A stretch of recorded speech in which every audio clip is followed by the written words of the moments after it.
Howdy folks, thanks for tuning in and welcome back. This video is Q&A 9, I think it's 9, pretty sure it is. YouTube finally allows me to put a link directly to the thread where you can go and ask your questions in my community, and then I come back here after I get a few built up and make a video answering all the questions, all of them that I can. So the link's down there. Click that shit. Oh man, I hate it when that happens. Click the link, watch the video.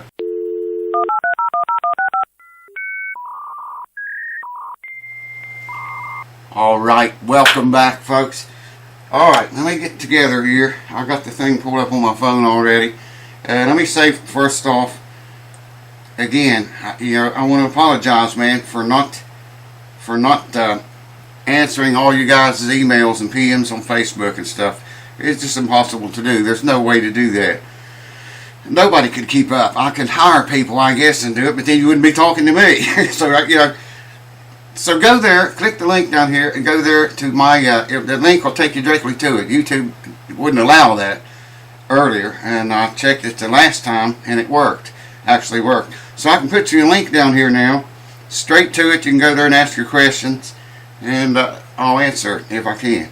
First question is from Charles Hensley. Forgive me, I'm terrible at pronouncing names, man. He says, "Hi Randy, I've been a fan of your channel for a while and I consider myself a novice bass guitar tech guy. However, I need advice from an expert on this issue." I don't know if I'm an expert or not. I want to mount a Fender style thumb rest on a bass guitar that currently has a natural finish with no holes to do so. Now, 1. Should I try to use the same wood as the bass body is made of, or does it matter? No, it does not matter really. It's not going to change the sound of the bass. I've even seen them plastic before. He's talking about that mount where you put some people put their thumb there. Let's see, I lost my place. Does it matter? No, it doesn't matter. 2. Any suggestions regarding drilling the holes in my bass? It's a lovely bass, so I'm a little scared. LOL. Yeah, I know that feeling, man. When you're drilling into that beautiful finish, I know that feeling. Mark the spots. I'd take something like, I could never find anything, man, when I'm looking for it. Like an ice pick or something even with a very sharp point. And mark your spots. Make absolutely sure that's where you want the holes to be. Use the correct drill bit. And I would, on that finish like that, I would suggest, get your bit where you want it and turn it backwards very slowly for several revolutions. This will wear out a little place there. If you just go down there and start drilling, man, there's a good chance you're going to rip or crack that finish. And, of course, the thing would cover it up, probably, but you wouldn't want to do that. If you spin it backwards, that'll keep you from actually, causing it to chip out or chip away. Alright, this next question I think is from Nicole N. It says, "Hi Randy, I have a triple aught 15M Martin guitar. I haven't changed my strings yet. LOL. Do I have to stick to the original brand of strings, Martin Lifespan SP Phosphor Bronze 11 thousandths to 52 thousandths, custom light treated with clear tone? Those are good strings. I used those before. That's the brand new pack I bought from my music store. What do you recommend? I'm too much of a beginner to randomly choose my strings. Thanks for the help." Well, Nicole, I would recommend that you look up the specs on that guitar. And usually you got to dig around a little bit on the internet, but you can find what the factory recommendations are, what they recommend. Every guitar, every one, is built around a certain gauge of strings. Now, it doesn't necessarily matter. You can use any brand, whether it be Elixir or Gibson or Martin or whatever the brand name is, but you want to stick to the gauge that the guitar was built for. If you go put in anything heavier on that, you said 11 to 52s, that would probably be alright for that guitar. That's fairly light on the bottom end. But, I wouldn't go any heavier than that. And if you do change your string gauge, I got a video about that, by the way. You might go up one gauge or down one gauge from what the factory recommendations are, but I wouldn't go never ever go any farther than that. Alright, Raphael, I'm not even going to pronounce your last name, man.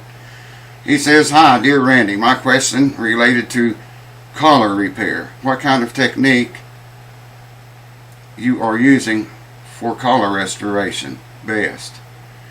I use mostly touch-up markers. They just look like a magic marker. Is what they look like. Man, I've got a Blue Million. I have all different colors. I don't know where they are right now. Of course, I don't know where the ice picks they went either. Anyways, you can get them from Stumac, or it'd be expensive there, but you can get them there, and they're excellent, man. You can sometimes you can use 2 or 3 of them to get the right collar, to blend with whatever you're working on.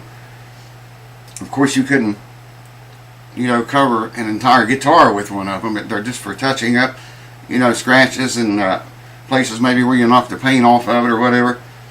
But that's what I recommend. I also use dye now and then. It depends a lot on what it is I'm touching up, you know what I mean? If it's finished, or if it's not got finish on it, or if it's painted or not painted or whatever. But those little markers I've used for almost everything, and they are very, very handy for that. Alright, Ronald Howell. Got a new acoustic, a gift. Congrats, man. And it plays good, but no buzzing. It plays good, but no buzzing on any frets, but playing it in E chord, the B string sounds muted. So I tried light strings. It fixed B string, but the high E string buzzing. It doesn't happen with capo, just picking it open. Is it the saddle or the nut or something else? Well, Ronald, let me see over this again. No buzzing on any frets, but playing it in E chord, the B string sounds muted, so I assume you're playing the B string open. I tried lighter strings to fix it, but the high E string is buzzing. Doesn't happen with the capo. It sounds to me like maybe your action is either too low, or you need more neck relief. That's a possibility. I set mine on acoustics around 12,000. You did say it was an acoustic. And if it's buzzing, the B string's buzzing on an open note, open playing, assuming it does not have a 0 fret, it's probably your saddle. Needs something. But it could be the nut too. There's all kinds of weird stuff can happen there, man. Especially when open strings buzz. But I don't know if that answered your question or not, but that's all I can tell you, man. Check where the string leaves the saddle and the nut, where it lastly touches it at, and make sure that's nothing funky going on there. And then check your neck relief. You probably want about 12 thousandths in it. At least that's what I like in acoustic guitars. Hope that helped, man. I don't know if it did or not. Larry Thompson. Hi, Randy. I have a 1945 SS Stewart archtop. Hank Williams played one of those. I've actually worked on those before here. It is in good shape, but the neck is loose and needs a square neck inlay. Is it worth getting fixed? It was my mom's. So that right there probably would make it worth getting fixed. Yeah, it's worth getting it fixed, man. Those old guitars are, used to be able, they were cheap. You could pick them up for nearly nothing. If you have one that's in good shape now, them can cost some big bucks, man. They can cost quite a lot of money. And yeah, it'd definitely be worth fixing it, man. Maybe the neck block came loose in it, or maybe it's just the joint, dovetail joint loose, something like that. Alright, Greg Purdin, or Purdin, and how you pronounce that. Like I said, I'm not good with names, man. Just wanted to say thank you for sharing your knowledge for all of us who are guitarded. Rock on. Well, Greg, thank you, man, for keeping it here and checking out my videos. I appreciate that. I appreciate all of you folks that watch them. This looks like Mattil 2000. Mattil. I don't know. Forgive me. Hi, what happened to machine that you put on the guitar and it vibrates and supposedly make the tone better?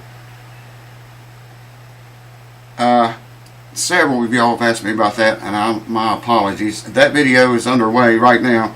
I got held up and didn't start on it when I wanted to. It is definitely coming though, so stay tuned because you want to hear if that thing works or makes a difference or not. The video's coming, and I'm sorry, I just got, you know, a lot of shit going on behind the scenes and stuff that I can't let go. I got to deal with it, you know, right now, then and there. But the video is in the process right now of being made. I'm going to let that box run on that guitar a long time at all different settings. And by the way, same quest, same guy. And by the way, I made my dream come true. I bought a Martin. Well, congrats to you, man. I asked my son if I should put so much money on a guitar. He answered, might as well get one while you can still play. That's a fact, because there very well could come a time when you can't play like me. Alright. West Cork is this next guy. I'm getting hoarse, if y'all just excuse me for 1 second. Oh, that's hot. It still is. I didn't think it'd be that hot. Oh. Alright, West Cork. Thatchy, looks like. Hello, Randy. I have an Ovation Guitar LX E-Lite Pro. Was over 1,000 euros. I guess that's what that is. When it was new in 2007. It has a problem with the neck. It has a bow, which is not severe, but gets a lot worse where the neck joins the body, 14th fret. It's a cutaway and has a bolt on neck, very easy to take off. It has ebony fingerboard. Tried to make an adjustment with the truss rod, but obviously didn't work because truss rod ends around the 14th fret. It's not at all playable at the moment. What would you do? Well, luckily, since the neck can come off, I would take it off and clamp it with the fretboard down on something flat. Just, you know, clamp it on something flat and, you know, try to straighten it a little bit more, put a little more pressure on the clamps, I'm saying, each day. Now, you could use a thing like, I don't know where the heat lamp is, man, or where a heat lamp is. I've got a bunch of those. I don't know where they are.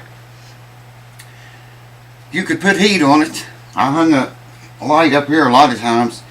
You could even wrap it in a damp cloth that'll keep the wood from drying out from the heat, and it'll also help it, you know, change to its new form and maintain it if you keep it humidified right. But I think you're talking about down along the fretboard extension. I think that's what you're talking about. And there's really not much you can do there. There's no adjustment on that. So all you can do is clamp it and heat it and mess with it, you know, try to get it straightened out. Keep it humidified though, you know, don't dry it out with the heat if you put heat on it. Hope that helps, man. Good luck. I believe that's all of them. Lord, I hope that was all. Okay, hold on. Let me put the newest first. Anyways, guys, yeah, I'm sorry, man. I can't answer all the emails and stuff. I believe that was it. I thought there was more than that. It looks like all of them. If I missed any, I always go back after I answer the questions. I go to this thread and thumb every question up. And that way I can remember which ones I answered, you know. So when I get ready to make another video, I'll start where there's no thumbs up. And then, you know, go through them in the order I received them. Yeah, I think that's all of them. The link is below this video if you want to go there and click it. Click that shit. Ask your question, and I'll do my best to answer it if I know the answer. Maybe I can help you out some way or another. I'm hoarse, man. We had a hell of a storm here today. I mean, it rained all day long. Under a flood warning right now, and it's flooded big time all around here.